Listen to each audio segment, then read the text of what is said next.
We have Peter calling in from Canada, pronouns are he, him, who wants to talk about evidence for God from the geological column. So welcome, Peter. How are you? Hey, how you doing there, guys? Not bad. Yeah, good. Yeah, so I actually wanted to talk about the flood, Noah's flood. I think there's some good evidence for it.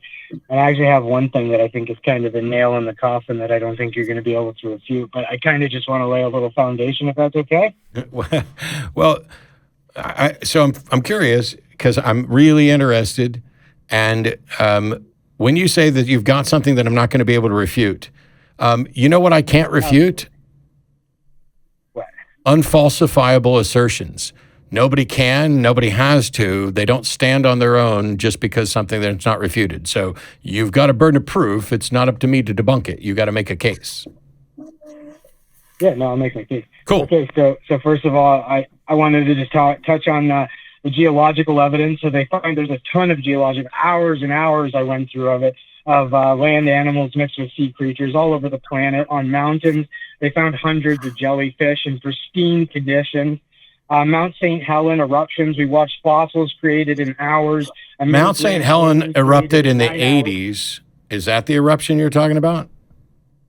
Yep. Okay. And that's where we saw fossils. You can go look it all up. We saw fossils created within hours. There's a mini Grand Canyon was carved from a mudslide within 9 hours. We have trees laid in volcanic rock, like a lot of our sites where we figure are millions of years old. The flood explains how fossil fuels were laid. The Russians dug an 8-mile hole. It's the deepest hole on Earth, and scientists were shocked to find water down there. The oxidization of the planet. So we know that there was 35% more oxygen on our planet one time. We know this basically because of the insects and the size that they grew to. The flood describes complete vegetation wipeout, which would explain perfectly how our oxidization went down, as well as the lifespan of humans. We know from hyperbaric chambers that humans can rejuvenate, and actually our cells actually tend to go backwards. So, and then after the flood, the age started to decline. They estimate, and I've done a lot of research on this, the scholars and the historians estimate the flood would have been somewhere between 4,500 to 7,000 years ago. And if you look at the pyramids and the Sphinx, 4,500 years old. The oldest human script we have, Sumerians, 5,000 years old. Oldest mummified corpse we have, 5,000 years old. Oldest clothing item, 5,000 years old. The oldest holy site we found is 8,000 years old, but it was rapidly buried. And the nail in the coffin is the oldest tree on Earth, 5,000 years old. How do you explain the oldest tree on Earth is 5,000 years old from an evolutionary standpoint? They estimate trees to be 80,000 plus in age, and the oldest one we have on Earth is 5,000 years old. Cool. How do you refute that, Matt? I don't need to refute it. You haven't demonstrated a single thing. You can't. You haven't demonstrated a single thing. That. Nothing you said demonstrates the proof of a god or a flood. No, it does a flood. Not a global flood. Aren't you an evolutionist? Not a global flood. You know what refutes a global flood? Mathematics. There isn't enough water. That's one of my favorite articles I've ever written, actually. I wrote that for Medium. How much water would be needed for Noah's flood to happen? It's 80 million. No, I can't remember. I have to go look it up. It's insane. Also, do you know how we measure floods, Peter? With time, you know? It's a 10-year flood. It's a 100-year flood. That's because they are so frequent throughout human history. Every culture that we know of has flood stories because floods are a constant throughout human history.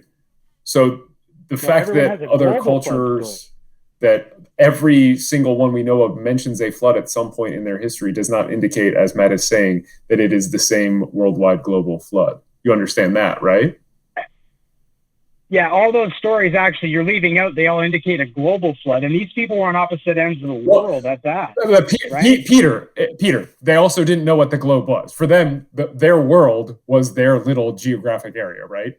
They didn't have satellites. They didn't know, Asia and North America weren't in constant contact except when the land bridge was up. You understand that, correct? Yeah, but you understand that they traveled, right? They weren't little people in a little isolated area. They traveled and discussed these things, right? They weren't little isolated populations. These people got around. No, they were little isolated populations.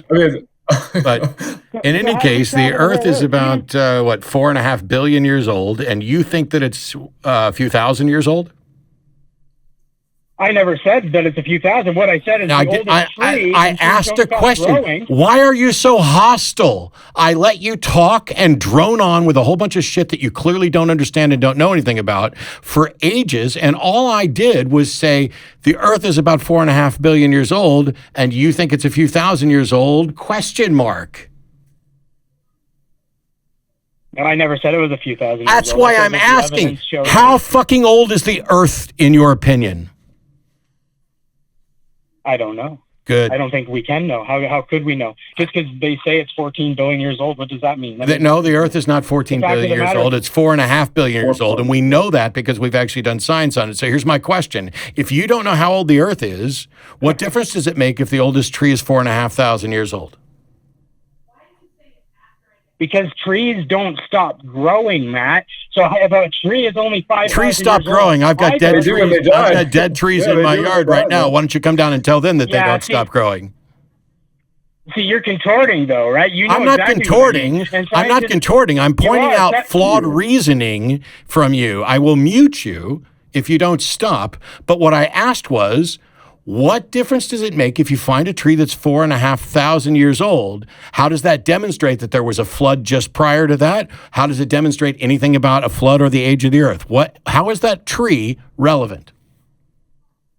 Because that tree is dated to the exact period that a flood was supposedly said to have wiped out You're not listening. You are not listening. What does that tree's existence demonstrate?